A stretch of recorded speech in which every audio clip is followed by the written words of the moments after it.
What is going on, everybody? Welcome back to the channel. Aftersound here, bringing you Splinterlands content every single day. We also stream right here in this channel every Tuesday, Thursday, and Sunday morning, so come by and say hello. All right, guys, I wanted to talk about Rebellion. I know it's a little bit far out. We don't really know when that's going to happen. It could be this year. My bet is that it happens sometime next year, and of course, the big X factor is going to be if we get that mini set or not.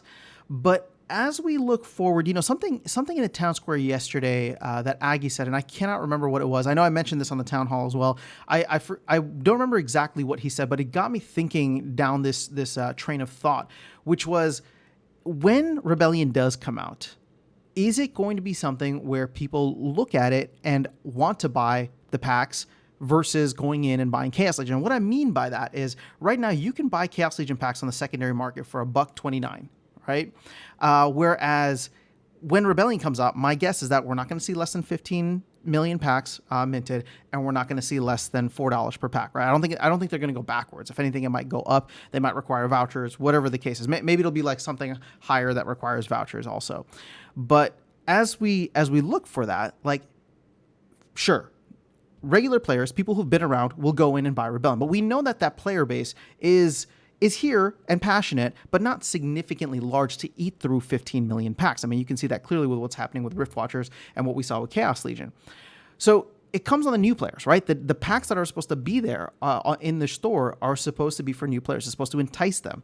So while Chaos Legion is sold out, you can still buy it on the secondary market for significantly lower. I mean, it's essentially like 30% of the price of what the, again, potential price of Rebellion packs may be. So this kind of leads me to wonder, with 2.8 million Chaos Legion packs out there, will we get Rebellion only after we've eaten through a significant amount of Chaos Legion packs? And what I mean by that is, well, the only way that we're going to eat through that without growing the player base beforehand is with land. So land 1.5, maybe even land 2.0. It all depends on what is going to eat up all the cards off the market. The team has said, or Aggie's given this statement before, I think Matt said it as well, if all the cards are maxed out, then it eats up 75% of the total cards out there. Now, obviously, we know most cards aren't maxed out. There's still almost 3 million packs available for Chaos Legion. There's still, almost 2 million packs available for Rift Watchers, or 1.75 million packs.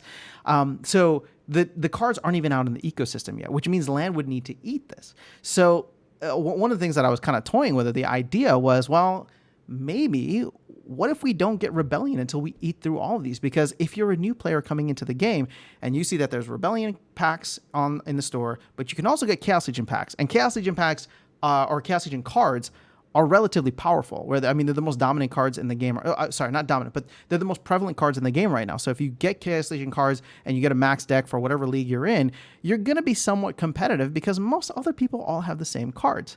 So will we have to wait until those really dry up so that new players are enticed to go and spend $4 a pop there, because Chaos Legion packs are, I don't know, maybe somewhere above $4 once we eat through enough of them? So you got the land piece in there where, hopefully we see land 1.5 do that. I know that I've been a little bit more bearish on land 1.5, but if not land 1.5, then maybe land 2.0, which again is slated for Q1 of next year. Now, the other way that you could get people to buy packs for Rebellion outside of just the older players is if power creep is something that is significant, meaning that you look at these new cards, these Rebellion cards, and they are essential for playing. They are essential for being competitive in the game. So, in a way, Chaos Legion was kind of like that with Untamed. We saw a lot of power creep in many areas, a lot of cards that came in to somewhat nerf, a lot of cards and abilities that came in to somewhat nerf the older cards, or at least, I shouldn't say nerf, but balance them out. So if we get to a point where all of a sudden Rebellion is like a little too powerful, well, then that power creep level starts to look, a little interesting. So there's a couple different ways that we can go here, but a lot of what it's pointing to, at least for me, is we're not going to see or hear anything about a Rebellion release date until we can eat through these Chaos Legion cards, unless, of course, the team is going to make Rebellion so good that everybody needs to have it. But then what ends up happening to Chaos Legion? We probably never recover and never work through all of these packs, because at that point in time, Chaos Legion will be the older edition within modern format. So sure, maybe you'll need some cards there to be competitive, but if Rebellion is so good, in the same way that Chaos Legion is really good compared to Untamed, again, you're not going to be playing at the top of the leaderboards if you only have Chaos Agent, but you will be doing still pretty well. I mean, I don't have any Untamed cards, and I'm still able to play in Diamond 2, Diamond 1, sometimes even make it into Champ.